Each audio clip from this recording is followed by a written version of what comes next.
Hello dear aspirants, कैसे हैं आप लोग। आई होप आप लोग सभी अच्छे होंगे। तो आज की वीडियो में हम बात करेंगे छत्तीसगढ़ में ब्रिटिश शासन की। देखिए, मराठों के पश्चात रघुजी तृतीय जो होते हैं वो माइनर किंग होते हैं। मतलब उनकी जो एज होती है वो 18 से ज़्यादा नहीं हो पाती, या हम बोल सकते हैं कि वो वयस्क नहीं हुए होते हैं। तो उनकी जगह पे जो है ब्रिटिश जो है वो शासन करते हैं। हमारे छत्तीसगढ़ में ब्रिटिश अधीक्षक नियुक्त किए जाते हैं, और उसमें सबसे पहले जो अधीक्षक होते हैं वो एडमंड होते हैं। तो इस तरीके से हम लोग अधीक्षकों के बारे में सारे फैक्ट्स इस वीडियो में कवर करेंगे। और जो चैनल पे नया है, चैनल को सब्सक्राइब कर दीजिएगा। वीडियो पसंद आती है तो वीडियो को लाइक कर दीजिएगा, और अपने दोस्तों के साथ जरूर शेयर कीजिएगा। तो चलिए स्टार्ट करते हैं आज की वीडियो को। और इसकी पीडीएफ जो है नीचे टेलीग्राम चैनल का लिंक है, वहां से जाके आप लोग डाउनलोड कर सकते हैं और पढ़ सकते हैं इस पीडीएफ को। ठीक है। पहला क्वेश्चन है, किस तिथि को अंग्रेजों ने अप्पा साहब के साथ सहायक संधि अर्थात सब्सिडरी अलायंस की, जो निश्चित रूप से अंग्रेजों के हित में थी। देखिए, इसका जो सही आंसर है वो है 27 मई 1816। हुआ क्या था कि 22 मार्च 1816 को जो है वो डेथ हो जाती है रघुजी सेकंड की, है ना। पिछली वीडियो में हमने इसको 1818 कंसिडर किया था। आई थिंक वो प्रिंटिंग मिस्टेक है राम कुमार बेहार बुक में। असली डेट जो है वो 1816 है, 22 मार्च 1816। तो इसको करेक्ट कर लेंगे आप लोग। तो इसका जो सही आंसर है वो है 27 मई 1816। 22 मार्च 1816 को जब रघुजी द्वितीय की मृत्यु होती है, उसके पश्चात रघुजी तृतीय को बनना था हमारे छत्तीसगढ़ का किंग बेसिकली। बट होता क्या है कि वो माइनर होते हैं, मतलब वो वयस्क नहीं होते हैं। तो वयस्क जब तक वो नहीं हो जाते तब तक हमारे छत्तीसगढ़ में, क्योंकि उन्होंने सहायक संधि कर ली थी ब्रिटिशर्स के साथ, मराठों ने या भोसलों ने, तो हमारे छत्तीसगढ़ में ब्रिटिश अधीक्षक नियुक्त किए जाते हैं। ठीक है। और वो अप्पा साहब के टाइम पे होता है, इसलिए अप्पा साहब के साथ सहायक संधि होती है। ठीक है। चलिए आगे बढ़ते हैं। किस स्थान पर अंग्रेजों के केवल 1800 सैनिकों ने अप्पा साहब को 1818 में हरा दिया। ये डेट असल में 1816 है। 1816 में सीताबर्डी का युद्ध था, जिसको हम लोग थर्ड आंग्लो मराठा युद्ध या थर्ड आंग्ल मराठा युद्ध कहते हैं। ठीक है। जिसमें केवल 1800 सैनिकों ने, जो अंग्रेजों के केवल 1800 सैनिक थे, उन्होंने अप्पा साहब को हरा दिया था। ठीक है। अगला, सन 1817 में सीताबर्डी में तीसरा आंग्लो मराठा युद्ध कैसे समाप्त हुआ। देखिए, इसमें मराठों को जो है हार का सामना करना पड़ा था, और जीते कौन थे? ब्रिटिशर्स। अगला क्वेश्चन, जब अंग्रेजों ने इस राज्य पर अपना नियंत्रण स्थापित किया, तब यह राज्य किस भोसले शासक के अधीन था। अभी मैंने बताया, अभी जो उसके शासक थे वो अप्पा जी थे। अप्पा जी भोसले जो थे, उनके नियंत्रण में हमारा छत्तीसगढ़ स्टेट था। निम्नलिखित में से कौन सा इस राज्य के ब्रिटिश संरक्षित राज्य बनने का सही कारण है। नागपुर के भोसला शासक अप्पा साहब को अंग्रेजों ने पराजित किया। अप्पा साहब ने यह राज्य अंग्रेजों को सौंप दिया। अप्पा साहब के साथ हुई संधि के तहत यह राज्य अंग्रेजों को सौंप दिया गया।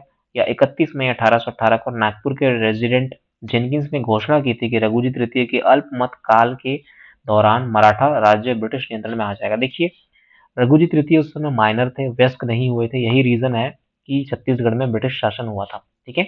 और अप्रत्यक्ष रूप से ब्रिटिशर्स यहाँ पे शासन कर रहे थे। ठीक है। अगला, छठवां नंबर क्वेश्चन है, निम्नलिखित व्यक्तियों को, जो कि अधीक्षक है, ब्रिटिश अधीक्षक, उनको 1818 से 1830 तक छत्तीसगढ़ के अधीक्षक के रूप में नियुक्त किया गया था। तो उनको सही क्रम में आप लोग को, सॉरी, सही आप लोग को आंसर देना है कि कौन कौन से इसमें से नियुक्त किए गए थे। ठीक है। देखिए, पहला कैप्टन एडमंड तो सबसे पहले थे, फिर एगेन्यू आए, हंटर भी थे, और सैंडिस भी थे। सैंडिस है ना, सैंडिस। तो इसका सही आंसर क्या हो जाएगा? देखिए, इसका सही आंसर क्या हो जाएगा? इसका सही आंसर हो जाएगा 1 2 3 4। इसमें एक और ऑप्शन आप लोग को ऐड करना पड़ेगा, 1 2 3 4। ये सारे के सारे क्या हो जाएंगे? सही आंसर हो जाएंगे, क्योंकि एडमंड भी थे, एगेन्यू भी थे, हंटर भी थे, और सैंडिस भी थे। ठीक है। इन सबको आप लोग को लेना है। अगला, देखिए यहाँ पे मैंने, सॉरी मुझसे मिस्टेक हो गया। ये जो सही आंसर क्या हो जाएगा इसका? ये ई ऑप्शन सही हो जाएगा। 1 2 3 4 यहाँ पे ऑप्शन दिया हुआ, मैं देख नहीं पाया था। और यहाँ पे आप लोग को क्रोनोलॉजी दिख रही होगी। कैप्टन एडमंड, है ना, Agnew, captain Hunter, mister Sandys, captain Wilkinson and captain Crawford. ठीक है। ये बहुत इंपॉर्टेंट क्रोनोलॉजी है, प्लीज इसको याद कर लीजिएगा। अगला क्वेश्चन है, छत्तीसगढ़ में नियुक्त होने वाला पहला ब्रिटिश अधिकारी कौन था। अभी हमने पढ़ा कैप्टन एडमंड, और इसी के समय पे डोंगरगढ़ विद्रोह होता है। ठीक है। अगला, भोसला राज्य में ब्रिटिश संरक्षण के दौरान छत्तीसगढ़ के अधीक्षक के रूप में किसे नियुक्त नहीं किया गया था। तो 1818 से 1830 के बीच में किसको नहीं नियुक्त किया गया था? कैप्टन एडमंड तो नियुक्त थे, मेजर पी वेंस एगेन्यू भी थे, कैप्टन हंटर भी थे।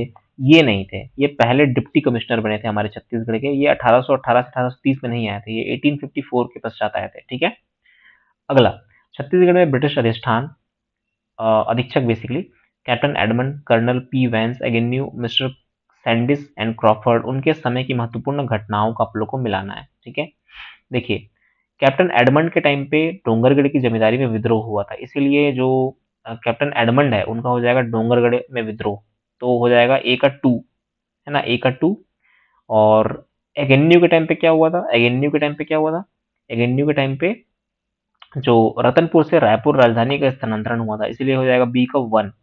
तो यहाँ पे ए का टू, बी का वन, इन दोनों में से कोई एक आंसर होगा, ये तो कट गए। अब अगला है mister Sandys and Shri Crawford. देखिए, ब्रिटिश संरक्षण का अंत हो गया था, सबसे लास्ट अधीक्षक थे क्रॉफर्ड के टाइम पे, तो डी का हो जाएगा थ्री। डी का थ्री जैसे ही हुआ तो ये खत्म हो जाएगा, ये वाला सही आंसर हो जाएगा। ठीक है, इस तरीके से आप लोग करना। और बस्तर एवं करद जमींदारियों का जो मध्य संघर्ष हुआ था वो सैंडिस के टाइम पे हुआ था, याद रखिएगा इस चीज को। ठीक है। अगला, ब्रिटिश अधीक्षक एगेन्यू के कार्यकाल के दौरान हुए विद्रोहों को सही विकल्प चुनिए, है ना। डोंगरगढ़ विद्रोह, परलकोट विद्रोह, सावंत भारती का मामला और महारशिया का मामला। एगेन्यू के काल में कौन कौन से विद्रोह हुए थे? देखो, डोंगरगढ़ का विद्रोह तो हुआ था, नहीं हुआ था। ये जो हुआ था वो कैप्टन एडमंड के टाइम पे हुआ था, जो पहले अधीक्षक थे। एगेन्यू के समय परलकोट का विद्रोह हुआ था, गेन सिंह, है ना। सावंत भारती का मामला और महारशिया आंदोलन। ठीक है। देखिए, इसका आप लोग को याद रखना है, तो याद रखना है महाधन इज इक्वल्स टू सोना, है ना। महा का मतलब महारशिया, धन का मतलब धमधा, और सोना का मतलब सोना खान, है ना। और सोना खान के राम राय ने यहाँ पे विद्रोह किया था। तो ये क्रोनोलॉजी भी इसी तरीके से है। ठीक है। महाधन मतलब सोना, सोना एक धन है, तो महाधन है वो। तो महा मतलब महारशिया, धन मतलब धमधा, और सोना मतलब आ, सोना खान। ठीक है। अगला क्वेश्चन, तो इसमें सही आंसर क्या हो जाएगा? पहला को छोड़ दीजिए, आंसर क्या हो जाएगा? Second, third and fourth.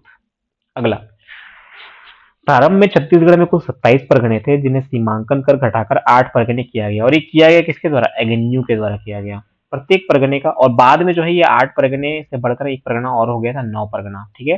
प्रत्येक परगने का औसत क्षेत्रफल लगभग 180 मील और 120 मील चौड़ा अंडाकार रखा गया था, ये भी सही है। कमा विस्तार परगने का प्रमुख अधिकारी नियुक्त किया गया था तथा वे अधीक्षक के अधीन कार्य करते थे। कमा विस्तार जो था प्रमुख अधिकारी था और अधीक्षक के अधीन कार्य करता था, ये भी सही है। पुनर्गठन के बाद रतनपुर, रायपुर, राजरो, धमतरी, बालोद, दुर्ग, धमधा, नवागढ़ एवं खरोद कुल 9 परगने अस्तित्व में आए थे, ये भी सही है। रायपुर सबसे नया और राजरो सबसे पुराना परगना था, काफी इंपॉर्टेंट पॉइंट है, तो ये भी सही है। तो 1 2 3 4 5 सभी सही है। महारसिया किस जगह का जमींदार था? जसपुर तो हो नहीं सकता, रायगढ़ भी नहीं है, सरगुजा भी नहीं है, आंसर क्या है? नवागढ़, है ना। नवागढ़ का जमींदार था महारसिया। अगला, एगेन्यू ने किस जगह पर बस्तर के राजा महिपाल देव से भेंट की थी? देखिए, जब हम छत्तीसगढ़ का मैप बनाते हैं, धमतरी यहाँ आसपास पड़ता है। धमतरी में जो है, धमतरी के राजूर नामक जगह पे महिपाल देव, उस समय जो बस्तर के किंग थे, है ना, काकतीय रूलर थे, उन्होंने एगेन्यू से मीट किया था। और महिपाल देव ने एगेन्यू को एक हाथी भेंट किया था, है ना, मित्रता प्रदर्शित करने हेतु। ठीक है। महिपाल देव ने अग्नि को क्या उपहार देकर मित्रता प्रदर्शित की थी? अभी मैंने बताया, चील नहीं था, बाघ भी नहीं है, शेर नहीं है, हाथी दिया था। क्या दिया था? हाथी। परलकोट का विद्रोह किसके समय हुआ था? Captain Edmund, colonel P Vans Agnew, captain Hunter Sandys. देखिए, हम पढ़ते आ रहे हैं, एगेन्यू के टाइम पे हुआ था। ठीक है। परलकोट गेन सिंह का विद्रोह। 60 नंबर क्वेश्चन है, निम्नलिखित कथनों को पढ़िए। ब्रिटिश संरक्षण काल के दौरान ब्रिटिश साम्राज्य में मिला लिया गया था छत्तीसगढ़ को। छत्तीसगढ़ के प्रशासन के लिए ब्रिटिश अधीक्षकों की नियुक्ति की गई थी। अधीक्षकों को नागपुर के निवासी के अधीन काम करना पड़ता था। देखिए, यहाँ पे नागपुर के निवासी यहाँ नहीं होगा, नागपुर के बेसिकली जेनकिंस जो थे, नागपुर के रूलर बोल सकते हैं हम। ठीक है। देखिए, ब्रिटिश संरक्षण काल के दौरान छत्तीसगढ़ को ब्रिटिश साम्राज्य में मिला लिया गया था, ये कथन गलत है। कहाँ मिलाया गया था? नहीं मिलाया गया था, अप्रत्यक्ष शासन कर रहे थे। तो पहला एलिमिनेट कर दिए। जैसे ही पहला एलिमिनेट करोगे आप, तो आपका 2 और 3 सही हो जाएगा। छत्तीसगढ़ के प्रशासन के लिए ब्रिटिश अधीक्षकों की नियुक्ति की थी, तो सही है। अधीक्षकों को नागपुर के अधीन काम करना पड़ता था। नागपुर में भी एक जो थे अधीक्षक नियुक्त किए गए थे, और उन अधीक्षकों के अंडर थे ये सारे अधीक्षक जो छत्तीसगढ़ में नियुक्त किए गए थे और बाकी सूबों में नियुक्त किए गए थे। टोटल 5 सूबे थे, उसमें से एक सूबा छत्तीसगढ़ भी था। ठीक है, अगला क्वेश्चन। एगेन्यू ने 1825 में, देखिए एगेन्यू का जो काल माना जाता है 1818 से 18 शासनकाल 1825 माना जाता है। तो 1825 में क्या हुआ था, उन्होंने त्यागपत्र दिया था या फिर निकाल दिया गया था या तो मृत्यु हुई थी या ब्रिटेन वापस चला गया था। इसका सही आंसर है त्यागपत्र दे दिया उन्होंने, रेजिग्नेशन दे दिया था। ठीक है, बहुत इजी क्वेश्चन लग रहा होगा आपको, बहुत ही वियर्ड सा क्वेश्चन लग रहा होगा, बट ऐसे क्वेश्चन स्टेटमेंट बेस्ड पूछ सकता है। ठीक है, किसी भी क्वेश्चन को लाइटली नहीं लेना चाहिए, खास करके सीजीपीएससी सीजीव्यापम को, तो आज के डेट में, है ना। क्वेश्चन 18 है, निम्नलिखित कथनों पर विचार कीजिए। अधीक्षक रहते हुए मेजर एगेन्यू ने छत्तीसगढ़ की राजधानी रतनपुर से रायपुर स्थानांतरित की। एगेन्यू ने 1818 रतनपुर से रायपुर राजधानी स्थानांतरित की। उन्होंने छत्तीसगढ़ की प्रशासनिक संरचना का पुनर्गठन किया, ये भी सही है। उन्होंने छत्तीसगढ़ में पंचायत प्रणाली स्थापना की, ये गलत हो जाएगा, तो 1 और 2 बस सही हो जाएगा, है ना। पंचायत प्रणाली उन्होंने स्थापना नहीं की थी। मिस्टर सैंडिस, बल्कि उन्होंने परगने संगठित किए थे, जो 27 परगने थे उनको उन्होंने क्या किया था, 8 तक सीमित कर दिया, बाद में पुनर्गठन के पश्चात 9 एक और बढ़ गया था। ठीक है, अगला 1825 से 1828 तक छत्तीसगढ़ अधीक्षक रहे सैंडिस के बारे में बात हो रही है, ये सही है। उन्हें सैनिक और असैनिक दोनों प्रकार के अधिकार प्राप्त थे, ये भी सही है। उनके समय हिंदू मुस्लिम कैलेंडर हटाकर अंग्रेजी कैलेंडर लागू किया गया। ये क्वेश्चन जो है ना, किसी भी एग्जामिनेशन ने पूछा नहीं गया है, तो सैंडिस के बारे में जरूर पढ़ लीजिएगा, काफी इंपॉर्टेंट है। मुझे लगता है कि एक्सपेक्टेड क्वेश्चन है सैंडिस के बारे में। एगेन्यू और एडमंड के बारे में पूछता रहता है। तो सैंडिस ने कौन कौन से काम किए थे वो एक बार फिर से देख लेते हैं। उनका जो टाइम पीरियड रहा है वो 1825 से 1828 रहा है। उन्हें एगेन्यू से ज्यादा अधिकार प्राप्त थे, क्योंकि उनको सैनिक और असैनिक दोनों प्रकार के अधिकार प्राप्त थे। इसके अलावा हिंदू मुस्लिम कैलेंडर हटा दिया उन्होंने और उसकी जगह अंग्रेजी कैलेंडर नियुक्त किया, लागू किया था। ठीक है, तो इस तरीके से तीनों सही हो जाएंगे। अगला जो है वो भी काफी इंपॉर्टेंट है, सैंडिस के बारे में ही है। मिस्टर सैंडिस के प्रशासनिक सुधारों के संदर्भ में निम्नलिखित कथनों में कौन सा सही है? सही है, 1 जनवरी से वर्ष का आरंभ माना गया, बिल्कुल सही है। अंग्रेजी भाषा को राजकाज की भाषा बनाया, देखिए कितना इंपॉर्टेंट स्टेटमेंट है, पूछ देगा सीधे सीधे कि अंग्रेजी भाषा को किस अधीक्षक ने राजकाज की भाषा बनाया। वे पूर्व अधीक्षक एकेन्यू से कम अधिकार प्राप्त संपन्न नहीं, अभी मैंने बताया ज्यादा अधिकार मिलते हैं उनको, तो 1 और 2 बस सही है। मिस्टर सैंडिस के बाद अधीक्षक पद पर कौन नियुक्त हुए? मिस्टर सैंडिस के पश्चात मिस्टर विल्किंसन और मिस्टर क्रॉफर्ड जो है उनको नियुक्त किया गया था। सबसे लास्ट कौन थे? क्रॉफर्ड, है ना। अगला, इन्होंने ही संधि पे हस्ताक्षर किया था, जो लास्ट में मराठों को हस्तांतरित किया गया था जब शासन की बागडोर। 27 दिसंबर 1829 के समझौते में हस्तांतरण के संदर्भ में निम्नलिखित कथनों पर सही कथन चुनिए। समझौता रघुजी तृतीय और अंग्रेजों के बीच हुआ। छत्तीसगढ़ का शासन अब कृष्णराव अप्पा को सौंपा गया।